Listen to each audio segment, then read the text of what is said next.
Good morning and welcome to the newspaper review this morning. Yes, it is a beautiful Wednesday right here at High Impact Television. Where are you watching us from and what's the weather like over there? My name is Esther Kalu and I welcome you to the newspaper review once again. Now we're being joined by our guest this morning, Barrister Fred Nzako. Good morning and thanks for joining us on the newspaper review. Good morning and thanks for being with you. Great to have you today. We have a lot of stories in the papers this morning, some focused on insecurity and some others talking about the industrial action and some of the effects. Yes, I'm going to take what I have on the Punch newspaper this morning so that you can give us a better understanding on that. Legislature, Judiciary Autonomy. Governors oppose Buhari's Executive Order 10 and backs financial autonomy. This is coming from Governor Lalong. Can you give us an understanding of what this judiciary and legislature autonomy actually means? As a background, you should know that there are three arms of government. The legislature, the executive, and the judiciary. And each arm is supposed to act independent of the other, though in synergy with one another, so that the whole organ of government will run seamlessly. Okay. And each arm, by the doctrine of separation of powers, each arm of government is given distinct role to play to make sure that there is good governance to the people. The executive executes, the judiciary interprets the law, the legislature makes the law. And in doing that, funding is required. And such funding usually comes from the federation account. Let us take the federal level, for example, because what happens at the federal level also happens at the state level. At the federal level, for example, the executive releases the funds from the federation account to the other tiers of not just tiers, the other arm of government. But what happens at the state level is that the money goes to the state coffers and then is being released by the executive, whereas the judiciary and the legislative arms of government are supposed to draw their funds directly from the consolidated revenue account of the state.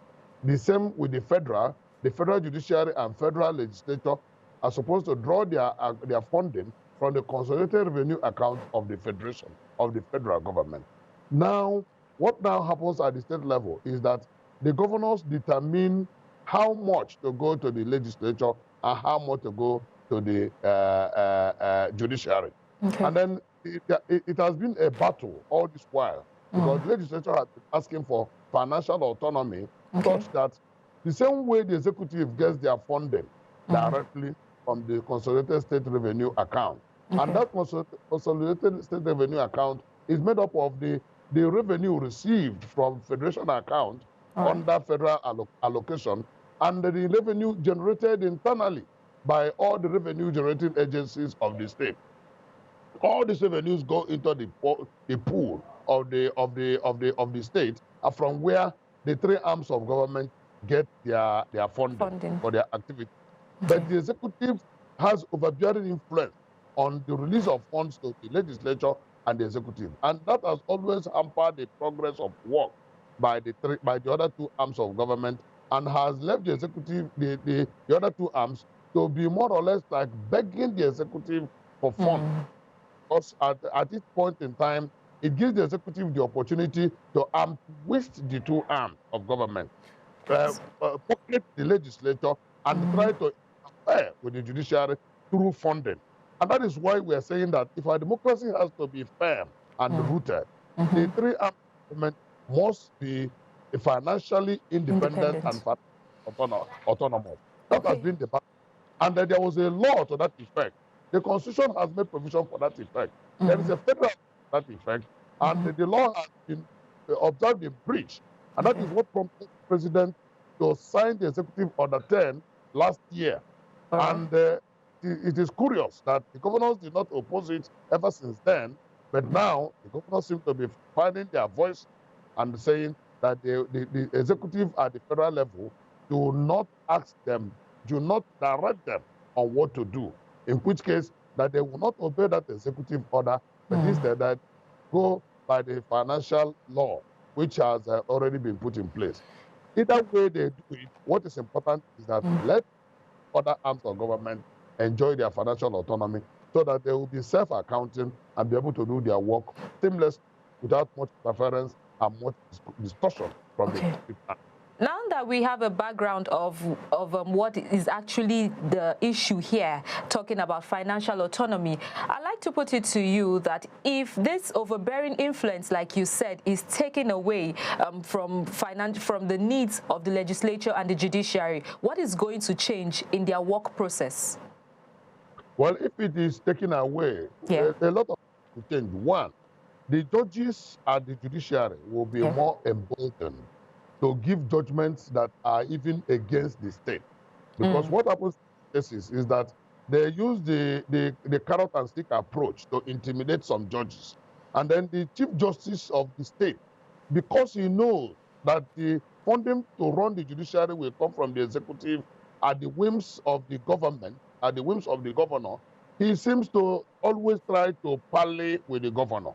The same thing with the legislature. That is why we say that even the doctrine of the provision of oversight functions that are embedded in our laws are often messed with by the governors, because if the legislature seems to be too hard on the governor, or the executive may want to withhold some funding for them. And of course, government cannot run without money. No arm of government can run without necessary.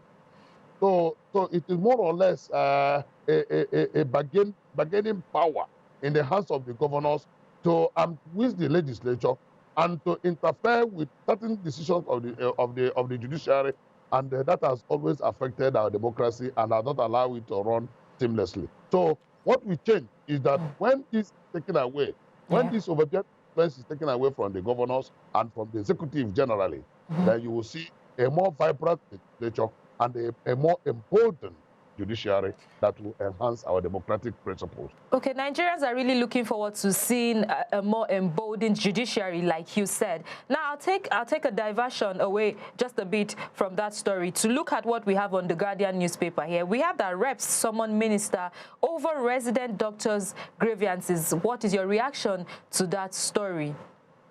It is a very big shame, a huge shame, a mighty disappointment that Nigeria as a country has not learned anything in the health sector, even after the experiences, the terrible experiences of COVID-19 pandemic.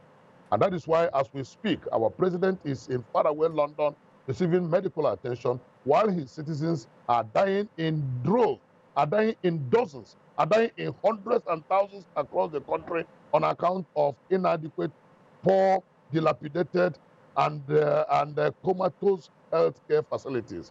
As we speak, the resident doctors were on strike. They have just called off the strike on a temporary basis on the ground that they have acceded to the yearnings of the people, on the ground that the government must do what they should do.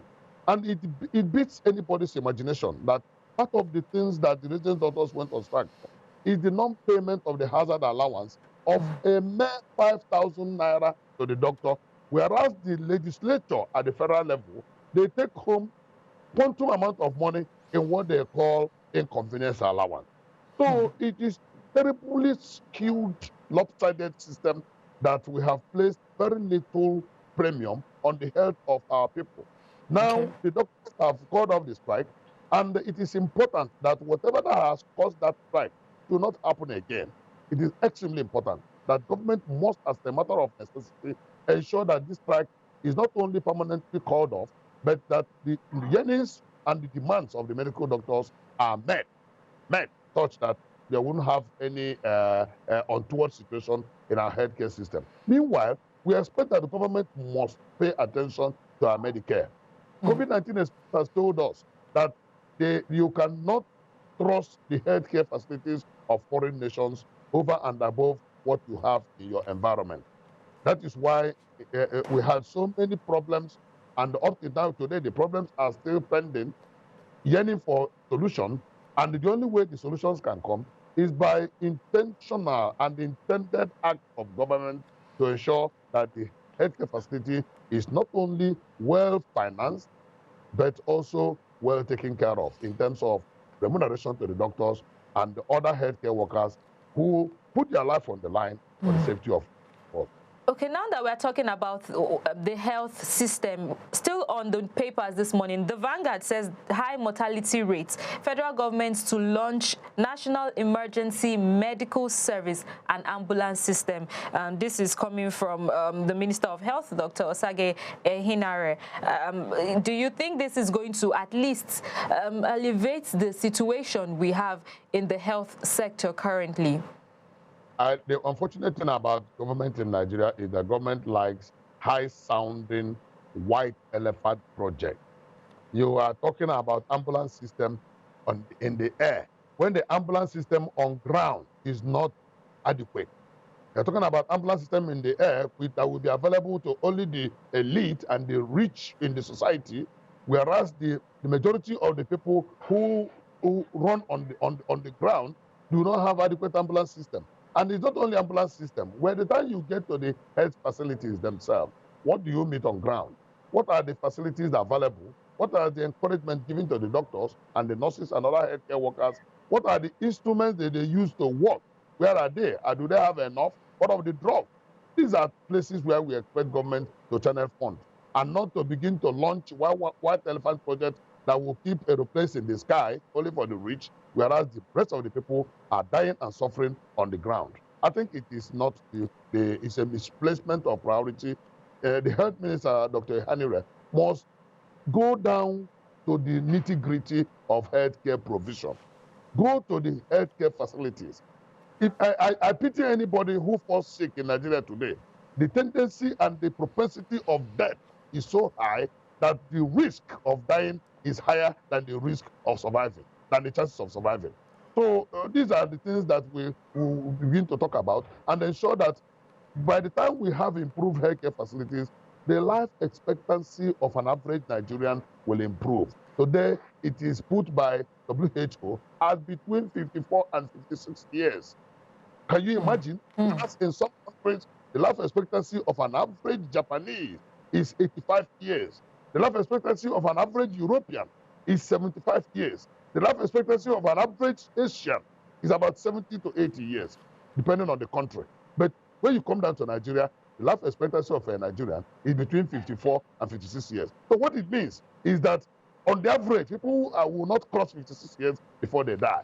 So anybody who crosses 56 years is living by the grace of God and not by the provision of the healthcare facilities we have in Nigeria. And it is a very big shame and a wake-up call to Nigerians to ensure that we have adequate healthcare facilities for the people. Because education, health, employment, and welfare of people, in addition to the security of life and property, must be the paramount issues in government. Yes, exactly. You mentioned life expectancy and then the welfare of the people and then security, which is now drawing me to the attention of what I still have here on the Vanguard newspaper this morning, where insecurity is the main topic, but that 6 governors unite to fight banditry and terrorism. The Niger State governor is the name mentioned here. The other five governors not mentioned, but hearing that 6 northern governors are coming together to fight banditry and terrorism, I'd like to ask you, where do you see that going? Well, anything, I belong to the school of thought that believes that anything legal and legitimate that needs to be done to secure the lives and properties of the people must be done. Okay. Whatever it is, if it is at state level or at regional level. Today, we are seeing regional establishment of regional security outfit. We saw that of Amoti. It is still struggling, making steady progress. And now we have that of Ebebago from the southeast, which has just been launched. It's an executive proclamation, and we expect that it will have legislative and administrative backing so that it will run seamlessly and then ensure that the people are protected. And we expect similar establishments in other regions of the country, at least at the zonal level. So if the North Central can come together, all the 6 states of the North Central can come together to form their own regional security outfit, it is a welcome development. And we also expect them from the northwest and from the northeast. It does not hurt the system. It will only encourage and enhance what we already have. I can tell you that nothing is as important to every human being as his own security of his life and his property. So it's a welcome development, and I urge the governors to put their heart into the ring and ensure that there's adequate goodwill and not mere proclamation or aggrandizement, and put in everything within their reach, especially deploying the huge security votes that they draw from the state account and deploy such towards securing the people, because that is essentially what the votes are meant for. Okay, in few minutes, if you could just give us your opinion about fresh concerns over loan burden from China. We have loans from China and the burden is there, but there are fresh concerns currently. How do you see that in connection with the diplomatic relations between Nigeria and China? Well, the diplomatic relations between Nigeria and China, unfortunately, is that of a master-servant relationship.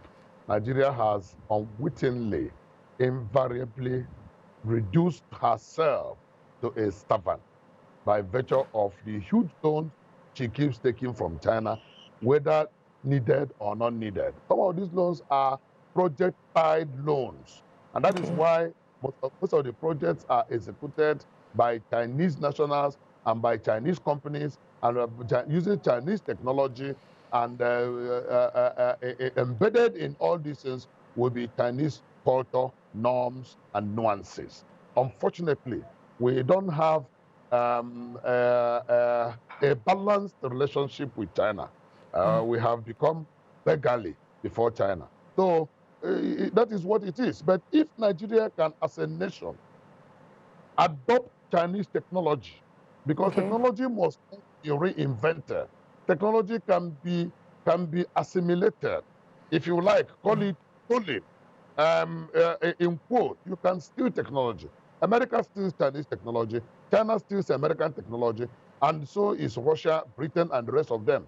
Because you cannot sit until you reinvent the wheel by yourself. Any wheel that has been invented by any man anywhere in the world can be utilized by another man or another establishment or country. So what we expect is that in our relationship with China, we should, as much as possible, bring out steady, constructive policy that will assimilate and get tapped into Chinese technology, because we have similarity in resources. China has huge human capital resources. Nigeria has huge human capital resources.